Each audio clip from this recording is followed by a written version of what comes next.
y'all, it's Betsy with Happily Ever After Center, and welcome back to another garden video. So today is our September garden tour. It's the middle of the month and we have done quite a lot since last month. We replaced all of our super hot weather flowers with beautiful pink and purple mums. We found so many pink mums. If you saw that video, so many pink mums.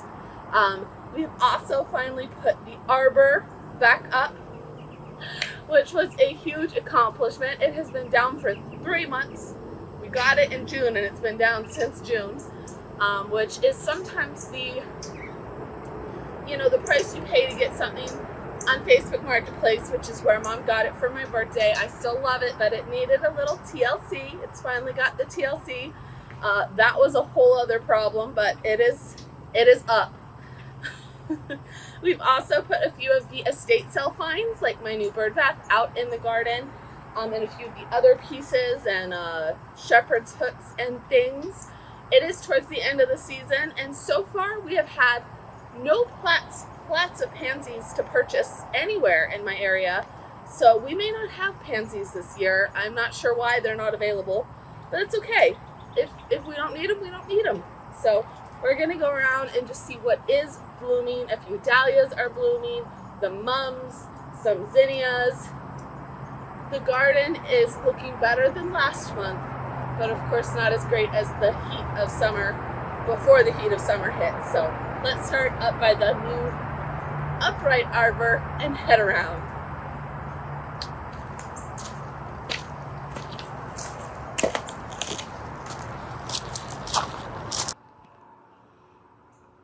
Ta-da! I love it. You can see the pink mums up here, down on either side of the shed, the pink mums. We put a purple one on a shepherd's hook. I was hoping to have the path done for y'all, and we did get the new landscape fabric down, which is huge plus. That will help with the weeds. But as you can see from all the buckets of rocks, while we got the rocks moved, we have not got them cleaned out, all the dirt, and put back, which is, it is what it is. Also, my little Alberta spruce that's been doing well all season from last winter is turning brown this week, which is very, very disappointing. Our stick is coming out a completely different color. This is a Rose of Sharon from our other Rose of Sharons. And my bird bath that we moved keeps falling over. It needs to be fixed. But so far, so good. You can see our temporary workstation here, which is at the moment way too hot to be helpful. But we are slowly getting all the rocks brought back over. And as you can see, I learned my lesson from last season. I was just putting the cleaned out rocks on the path, but unless they're all ready to go at the same time, the dirt just gets back in every time it rains. So we are just making the piles of the rocks with no dirt, rocks with dirt. I'm not going to get them 100% cleaned out. It would be ridiculously tedious as it is. This is pretty tedious, but the girl is out of money for new rocks, so we're using the ones we have. And we're just kind of sifting them with a colander or picking them up, Super fun, but super tedious. Well, they don't have to be perfect. I just don't want lots and lots of dirt because the dirt's going to wash down the path anyways. I don't want it under the rocks because it gets very slippery. The rocks need to be thick enough to settle in and be easy to walk on. But our little mum on a shepherd hook is so pretty. She is blooming. She'll be prettier with a path, but I love that idea. I don't know what I'll put in that basket later in the season, or earlier in the season, I guess, for summer, but I got this hanging basket from an estate sale, and I thought it would be fun to put in the garden. My twist and shout hydrangea is blooming for the final time this season. It's pretty pink lace cap blooms. We've got, I think, 3 or 4. Oh, it is such a pretty one. Blueberries are going crazy. And then there's the raised beds, which the ones that I direct seeded just really did not perform. Like all of the Sweet Alyssum for the front of these didn't come up except in very ungenerous portions, unlike my mom's that is literally cascading over the sides. The zinnias are pretty, and we glued Little Miss Water Fountain's head back on. I have to come out and do a little bit of fixing for the paint here, but she's a lot better. On the other hand, our watermelon vine looks like it is trying to be done for the season, because this was all beautiful vine a couple days ago, but we still have lots of watermelons taking over. So we will get as many watermelons to enjoy as we can, and next year we will do something else, because I am not a fan of the vines all over the garden. They did not do this the last couple years.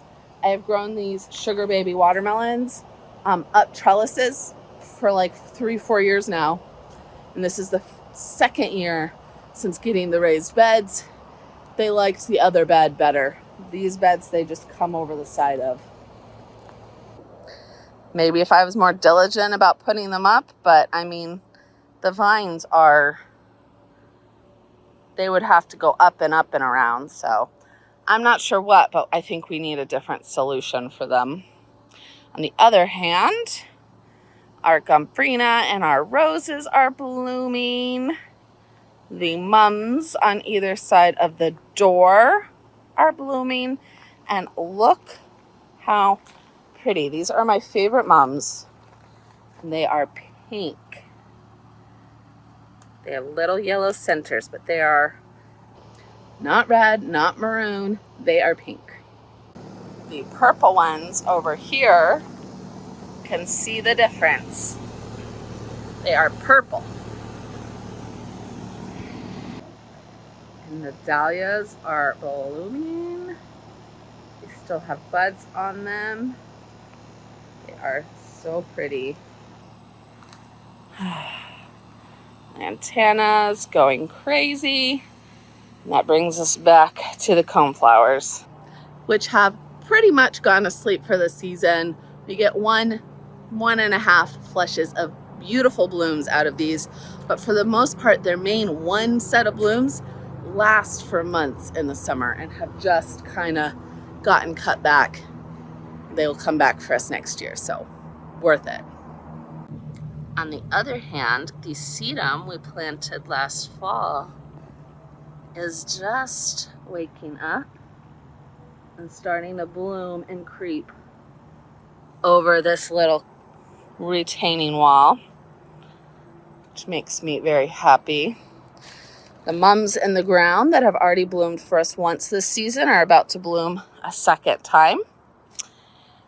And this whole hill is pretty much done for the season, but through our salvia is our bird bath. We put it right here in the garden, and I love it. Leave me a comment down below on what you think about the bunny. This bird bath didn't have anything in the middle. She doesn't necessarily need anything in the middle, but I had a few things that I thought would work, and I kind of liked the bunny. Mom didn't, so let me know what you think. Right here behind our fairy bird bath are a mum and our little bicycle planter, and in front is the main place where our Silver Falls Dichondra as a ground cover is killing it. We will see how this overwinters and comes back next season. The antenna is still going strong. Well, it looks like something fell in it right here. And now, one spot I have mums and pumpkins. And this mom is happy. And this mom was happy yesterday. So what's going on, Mom? I've literally been waiting all week for the mums to open so we could do the garden tour with open mums. They looked amazing yesterday. So I was like, okay, I'm gonna get up early today. We'll do the mums and the garden tour while it's still cool outside. That didn't work. It is now 5 o'clock. I'm hot and the mums took the day off. I watered them. I'm hoping they just didn't get, like maybe something's wrong with their drip tube. So we'll see. Maybe they need a different emitter because they've been fine all week. Our Silver Falls Dichondra in the window boxes is going, literally, look at this. Like, it's going all the way down. But this one is insane. It is covering the entire top. And so far down, it is touching the ground pretty much everywhere. And if you leave those touching the ground and you don't trim them, they will start to root into the ground, which is not ideal unless you want them to in a ground cover kind of way. Ooh, our April night salvia is putting up a lone fall bloom. And our verbena is just about tuckered out for the season, but she's still trying. She probably needs a haircut. A lot of things on this half of the garden. That gets a little shadier down here. Laura Pedlam is gorgeous. She needs a third haircut for the season.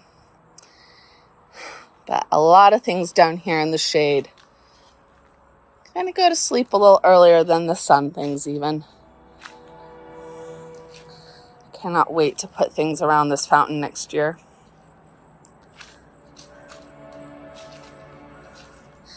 My butterfly bushes are looking very sad. This one looks better than the other one.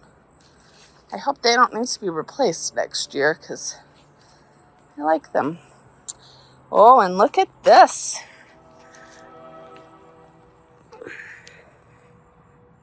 The fairy Cyclamen blooms are waking up for the season.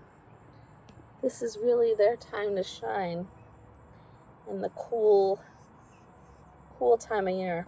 They are just waking up now and they will bloom for us all the way through really December or January before it starts getting really cold at night. And I have them planted all the way around this tree. So I love them. They do really well under trees. They're tropical, so they don't work in all climates. But down here, 8B, we're close to Florida. They work really well for us. I have tried to plant so many things under this tree that just cannot handle it. And the cyclamen do wonderful. These are the light purple, but I also have a hot pink and a light pink. These must be the first of the season.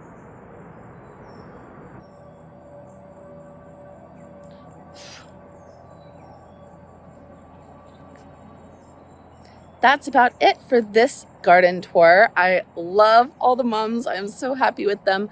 And like I said earlier, they will come back for us in zone 8B. And most zones they will, unless you get really freezing. So once they're done in their pots next spring, we will pop most of them into the ground and they will continue to come back every year unless we get a hard freeze. So hope you liked this tour. See you next month.